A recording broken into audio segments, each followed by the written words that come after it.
Баршаңызға қайырлы күн достар. Бүгін сіздермен өте дәмді әрі жұмсақ, естен кетпестей қуырдақ дайындаймыз.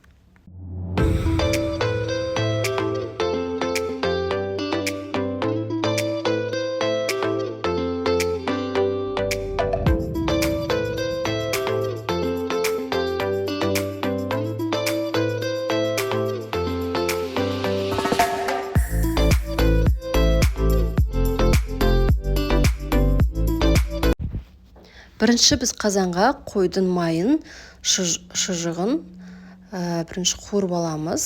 Орташа отта осылай қызартып, жақсылап қуырамыз. Мен өлшеген жоқпын, көз мөлшерімен салып осылай қуырып аламыз. Қуырып болған соң пиалаға салып аламыз. Шұжығымызды алып болған соң сұйық май құямыз. Сұйық майды шамамен 30-40 милдей құямыз.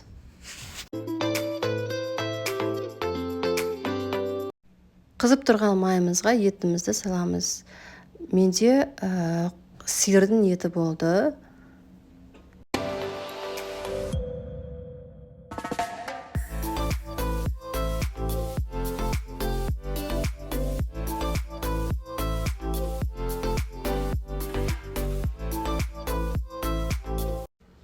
Етімізді жақсылап осылай қуырып аламыз.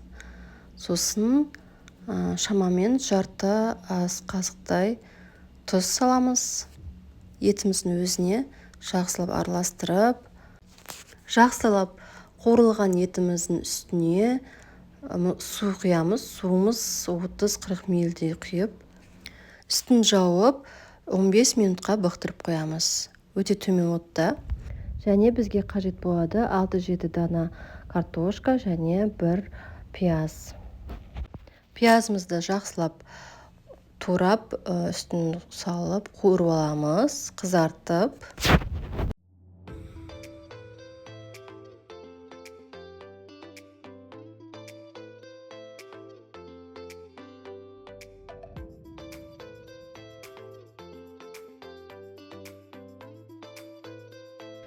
Қуырылып болған пиязымыздың үстіне чеснок саламыз, 1 данасын.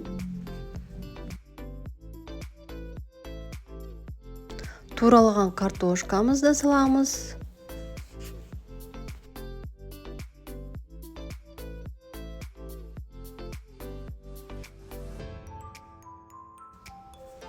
Бір ас қасықтай тұз саламыз.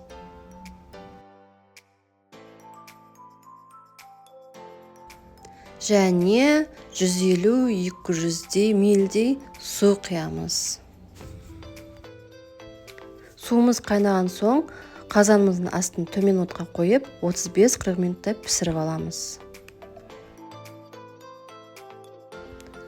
Қуырдағымыз дайын болды. Өте дәмді әрі жұмсақ болып піседі. Егер мен рецептім сіздерге ұнаса, лайк басып, комментарий қалдырыңыздар. Маған подписать етуіңізді ұмытпаңыздар. Видеомды соңына дейін көргендеріңізге рахмет. Ас болса, үйде жасап көріңіздер.